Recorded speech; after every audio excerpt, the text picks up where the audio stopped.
O ito uli maganda yung pinapakita niya. Ayan, yung voltage difference ng bawat cells. Ayan, 0.002. Napaka-insignificant na yan. Bawat cells yun So sa 16 cells, ang makikitang pagbabago lang ay yung 0.002. Minsan tataas pero napak-insignificant. Ibig sabihin, hindi na masyadong problema para pag lumilipat-lipat yung mga amperahe ng bawat cells, no? So, nasa 1 to 2 amperes ang balance current niyan. At ito nga, yung pinaka-diagram niyan, ano? So, magmula dun sa dulo, negative yon.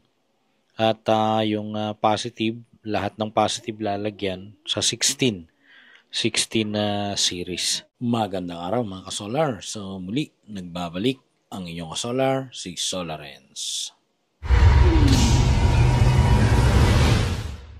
So itong solar home natin na battery pack ay pinalitan na ng BMS. So ang nakapalit ngayon ay JK BMS or GCOM BMS na ang dating nakalagay dito ay Pace BMS. So, ang issue noong Pace BMS ay masyadong sensitive dahil pagka nag-over voltage protection na agad ay nagkakaroon na ng alarm kasi nililimit na niya at yun ang nagiging problem, so hindi na lumalabas yung kanyang amperahe. So ganun pa rin, nakakonect pa rin yung kanyang CAN. Ay ito, para sa battery, yung CAN port niya.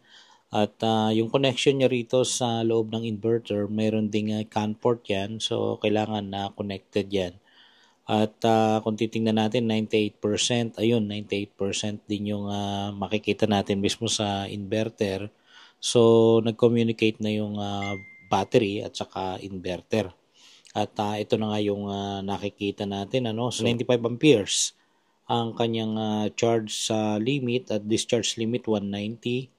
So, yun, yung state of charge niya, same pa rin, 98%. So, yan ang talagang makikita mo at proof na nag-uusap na yung battery at saka yung inverter.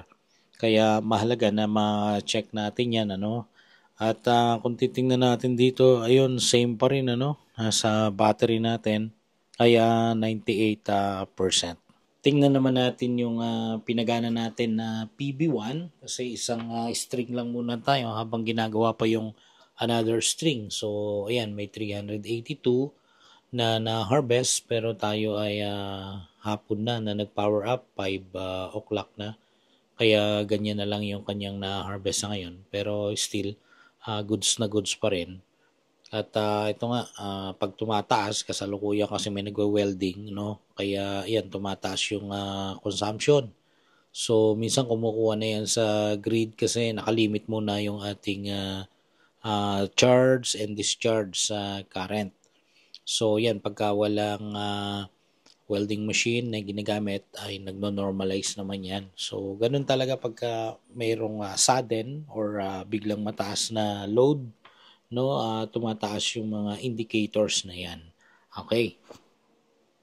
So, balikan naman natin uli yung battery pack natin at ito nga yung LCD mismo ng JKBMS. So, maganda naman kasi yung kanyang information dito sa LCD. Makikita natin diyan andyan yung power, so indication na yan yung hinuhugot niya mula sa battery, nagdo-draw ng power, at ito yung current niya 48, so nagbabago-bago yan depende sa usage and charging, yung voltage niya 51.8 at ito ang magandang kumbaga presentation niya kasi itong SOC makikita mo napakalaki, so yan yung state of charge niya at dito mayroong cell voltage, makikita mo yan, 16 series yan. So 16S.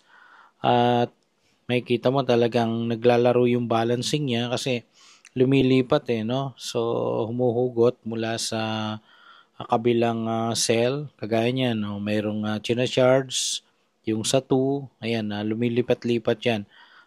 Yung sa ngayon 16 and lumipat 1 and 5.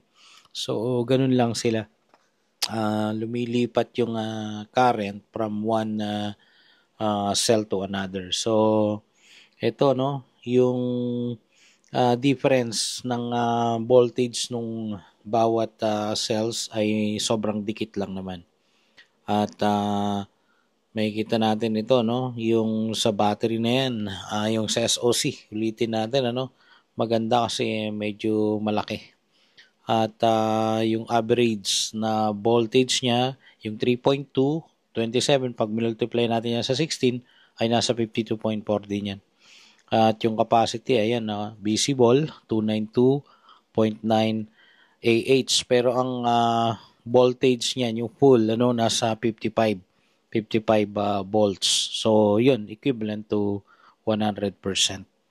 So, yun, yung discharge niya naka-on, yung charge niya rin naka-on.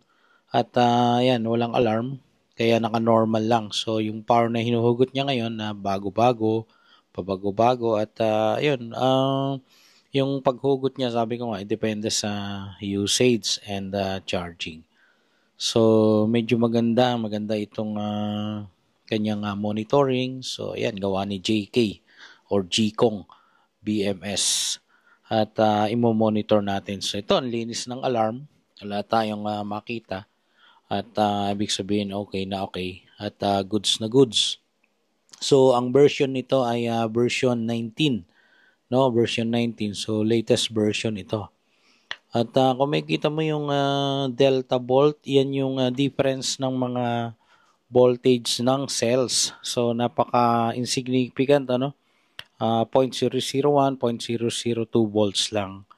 So, hindi sumasayaw, hindi nagkakalayo halos yung mga voltage ng kanyang mga cells.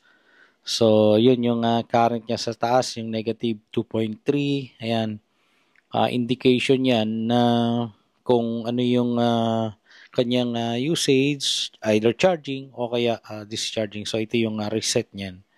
At complement yung current niyan dyan sa power at saka voltage. So, yung voltage, dahan-dahan lang naman yan. Yung current ay pwedeng tumaas bigla, pwedeng bumaba bigla, depende sa usage. So, balik tayo dito sa cells niya. Makikita mo yan sa 16 cells niya, yung red at saka blue. Ibig sabihin, naglilipat-lipat yan ng mga amperahe. Dahil nga may active balancing part na yung BMS. So, dun lang, yun yung purpose ng active balancing or active balancer para ilipat-lipat niya kung alin ang kulang, dadagdagan, kung alin yung sobra, babawasan. At ililipat sa ibang cell. So, yun ang kagandahan ng merong active balancer. So, sa ngayon, may kita nyo, ayan, ibabalik natin dun sa mismong inverter, no? Ayan, at yung kanyang discharge, so naka-discharge siya ngayon, dahil merong gamit, ayun nga, yung pag-welding tumataas, 748, 207, 148. At kung mapapansin niyo 520 na, pero yung harvest natin, nasa 324 na lang. Masyadong mababa para sa isang PB string yon, pero ayan, may kita mo tumataas, kumukuha dun sa grid dahil tuloy-tuloy nagagamit yung welding machine natin. So, ganun talaga yung situation pagka nakalimit yung charging current, binababaan talaga natin yan lalo pagka bago yung ating battery dahil mawawala yung kunat niya pag hindi natin na break in na maayos, kaya mababa lang muna ang charging at saka discharging current. So, ito ulit, maganda yung pinapakita niya. Ayan. Yung voltage difference ng bawat cells, ayan, 0.002. Napaka-insignificant na yan. Bawat cells yun, so sa 16 cells, ang makikitang pagbabago lang ay yung 0.002. Minsan tataas pero napak-insignificant. Ibig sabihin, hindi na masyadong problema para pag lumilipat-lipat yung mga amperahe ng bawat cells, no? So, nasa 1 to 2 amperes ang balance current niyan. At ito nga, yung pinaka-diagram niyan, ano? So, magmula dun sa dulo, negative yon. At yung positive, lahat ng positive lalagyan sa 16 na series. So, yun lang muna mga kasolar. Maraming salamat sa panonood. Usap ulit tayo sa susunod na video. Muli ang inyong kasolar, si Solarens.